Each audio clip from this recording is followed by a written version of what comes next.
So over Christmas we had our Wi-Fi go out. And what ended up happening was actually our GFCI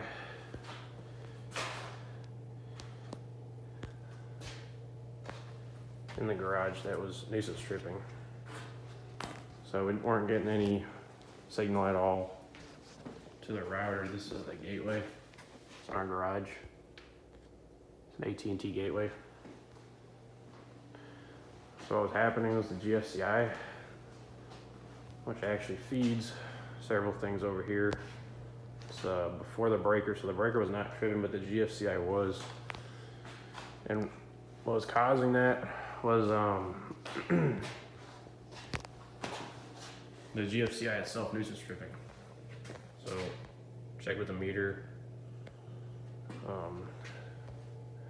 to everything that was feeding from the GFCI, the water softener, our Wi-Fi gateway over here, and then also our garage door opener.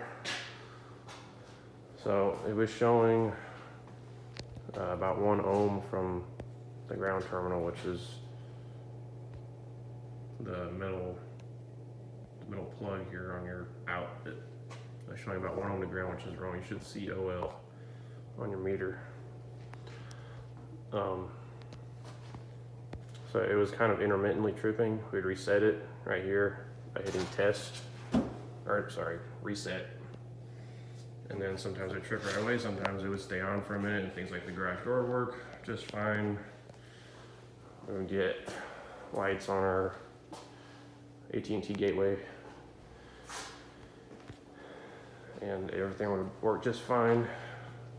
And then all of a sudden it would trip for some unknown reason, replace the GFCI, and there's been no issue since. So just thought I'd post this to hopefully help someone having issues with their GFCI tripping.